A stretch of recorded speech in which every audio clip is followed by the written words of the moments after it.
Hello, everyone.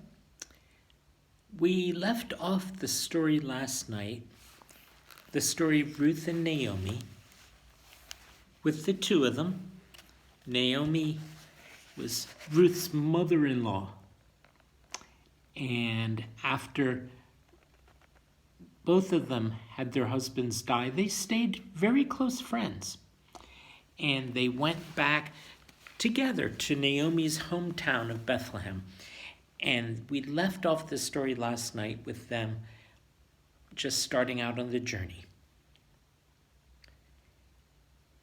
Pick it up there.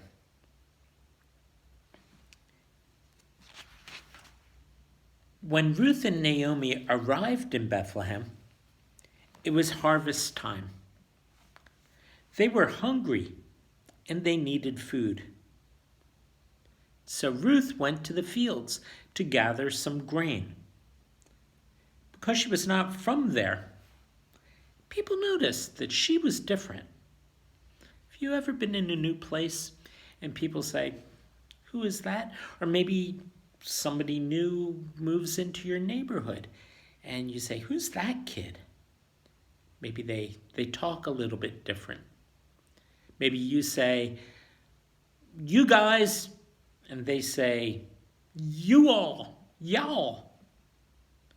Or maybe you say good morning and they say Guten Tag or Buenos Dias. Maybe you know how to play four squares and they don't. Or maybe all sorts of things we make a big deal out of. Either way, people noticed that there was something different about Ruth and they were trying to figure out who she was. One of the people that did that was a man named Boaz. He owned the fields and he saw Ruth. He asked the workers who she was. They told him, "Her name is Ruth. She lives with Naomi." And then they told him how hard she worked. And Boaz knew Ruth was doing a good thing. He could see that she was taking care of Naomi. Then Boaz said to Ruth, "My workers tell me that you've put Naomi's needs first and that you're a hard worker." Then he did something really good. He made her welcome. He didn't care how she'd come from a far place. He saw that she was caring for Naomi and he knew what she needed, and she needed food. That was pretty basic. And he said, "It's okay. This is what you can do.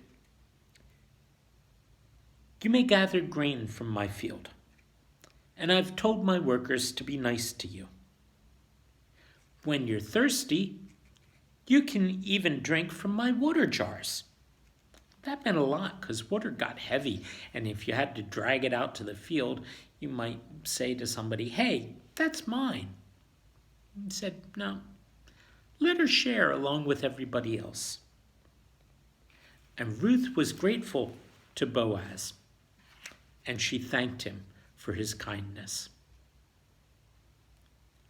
Being kind to strangers is really, really important.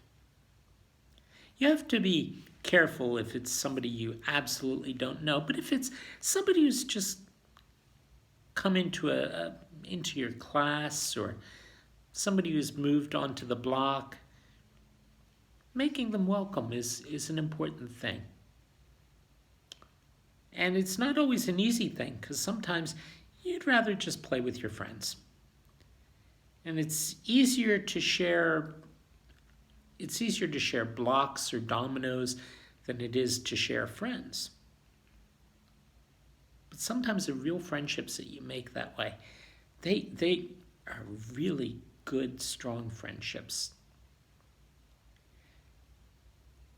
So, keep your eyes open. Sometime you're going to meet somebody like that, and when you welcome them, you'll be glad you did it, and they'll be glad you did it too.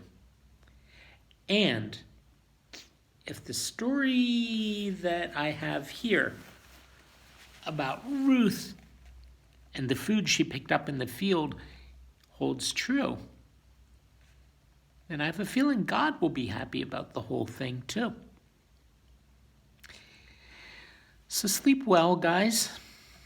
I hope you have a good night's rest, and I'll see you tomorrow.